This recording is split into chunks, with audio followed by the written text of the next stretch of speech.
शिव जी केवल तपस्या की भाषा जानते हैं, प्रेम की भाषा नहीं जानते। उनको प्रेम सुख इससे कोई लेना देना नहीं होता है। वो केवल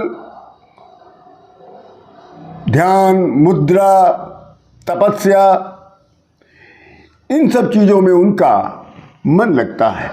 संसार में वास करने वाले के प्रति इस ब्रह्मांड की पहली नारी पार्वती देवी ने प्रेम करने का मन बना लिया, दुस्साहस कर डाला।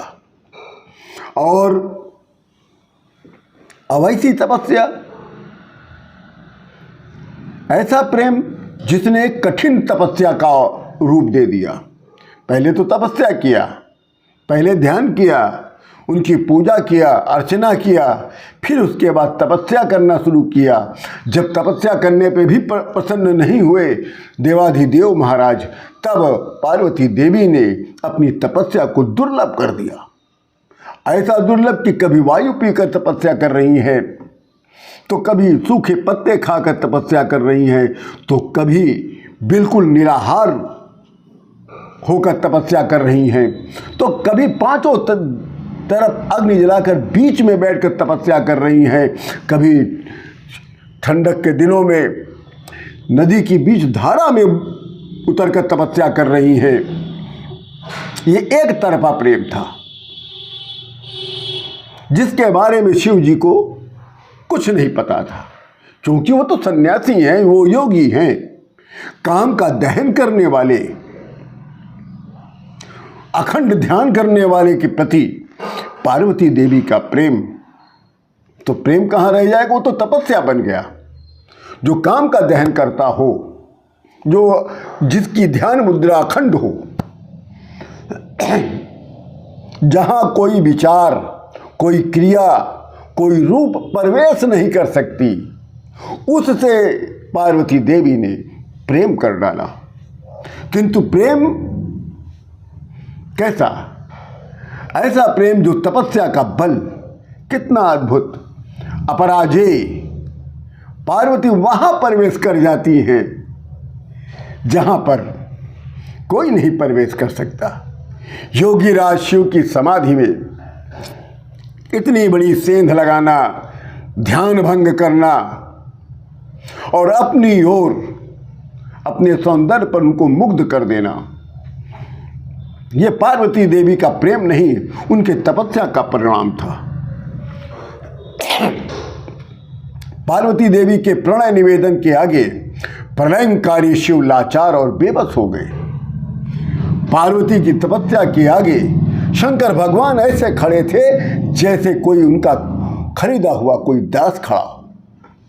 विवाह की बात को लेकर मौन, एक दूसरे की आंखों के महासमुद्र में डूबते उतराते जाने कहां अदृश्य। पार्वती देवी त्रिलोक सुंदरी, ऊंचे कुल में पली बड़ी रमणी राजकन्या, और उधर शंकर भगवान चिता भस्म लगाए हुए बूढ़े बैल पर घूमते फिरते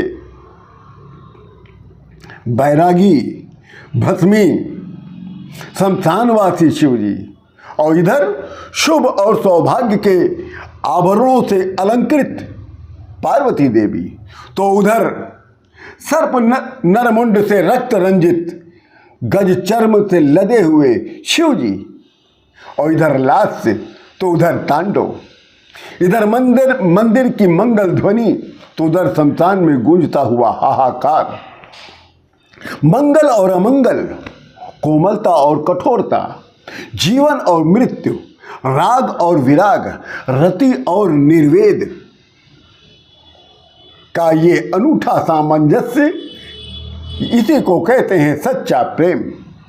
इसीलिए तो देखने वालों को इधर श्रद्धा दिखाई देती है तो उधर विश्वास दिखाई देता है। तो पार्वती देवी श्रद्धा होती हैं और शंकर भगवान विश्वास होते हैं, इसके अतिरिक्त कुछ नहीं होता। यदि सच्ची पुकार हो, तो यदि सच्चा समर्पण हो, तो एक ना एक दिन आपका प्रेम पाषाण को भी जलधारा बनाने के लिए विवश कर देगा। शिव जैसा साधु और पार्वती देवी जैसी सुकुमारी कन्या के प्रेम पाश में पड़ चुके तो प्रेम की महिमा और बढ़ जाती है। फिर ये जगत, ये संसार मिथ्या नहीं लगता।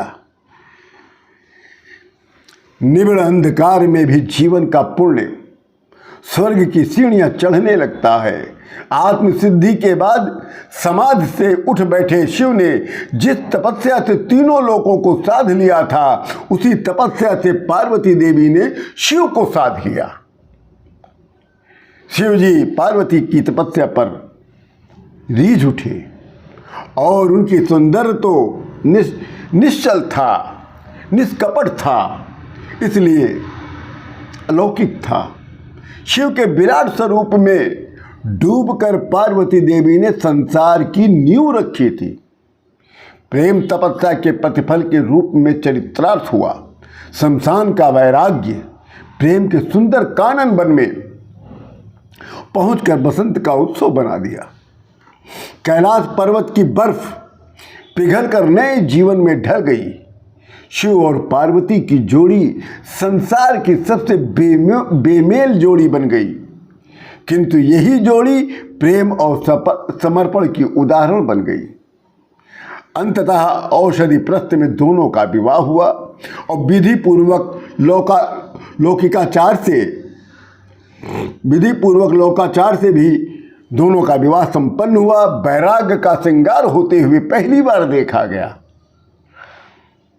वैराग्य का विवाह और वैराग्य का श्रृंगार ये पहली बार देखा गया। हिमवान और मैनाक ने अपनी पुत्री पार्वती का कन्यादान किया। देवता इस विलक्षण विवाह के साक्षी बने। हिमालय की बेटी विदा हुई। सुरभित अलंकारों से सजी हुई गौरी और प्रेम के कौतूहल से भरे हुए शिव रोमांच की तरंगों में उछालते उछालते गंधमान पर्वत पर पहुंच गए और रमणीय एकांत में कहीं जाकर वो लोग विलुप्त हो गए। यही है हमारी माता पार्वती और हमारे पिता परमेश्वर शिव जी के मिलन की गाथा। आप सभी को अयोध्या से मैं शिव योगी प्रमोद जी राम राम करता हूँ।